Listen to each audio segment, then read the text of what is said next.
Hello, day 3 since I decided to start the Love Dare and update on what happened for day 2 challenge, which was to one, continue doing the challenge from day 1 and not say anything negative to your spouse. Day 2 added to do some kind of kind gesture for your spouse. And so I mentioned in the last video that I hoped that something kind of would just come up and then have to sit and really spin my wheels to think about what I could do. Well, a thought did come up to make breakfast for him in the morning because I know that he is a big breakfast person. He likes to have a nice hearty breakfast.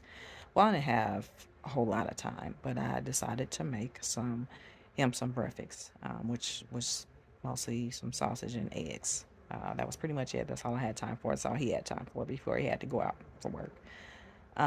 So it was a kind gesture, especially for him, because like I said, I know him to be a big breakfast person. If he could get a good hearty breakfast in, that it's good for him. And I know he needs also um, protein, to get more protein in to help resist the bad snacks and things like that. So that was my kind gesture. So I made the day 2 challenge. Check.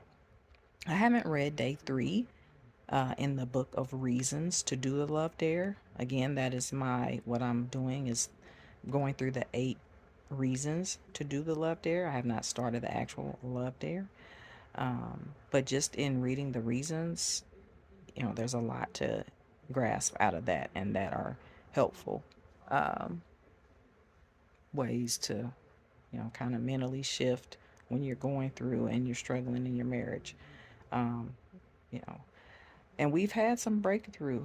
We had breakthrough conversation. So, um, as far as continuing in the challenge of not saying anything negative, I would say I have still not said anything negative.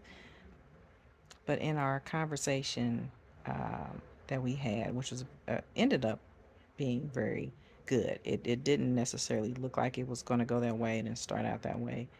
Um, but we touched on a sensitive topic, and I just kind of wanted to see where his head was, in my mind. But to him, I don't know. It seemed like maybe I was coming from a negative place, but so I don't know. He might say I did say something negative or came from a negative place. I don't know. But I felt like I didn't say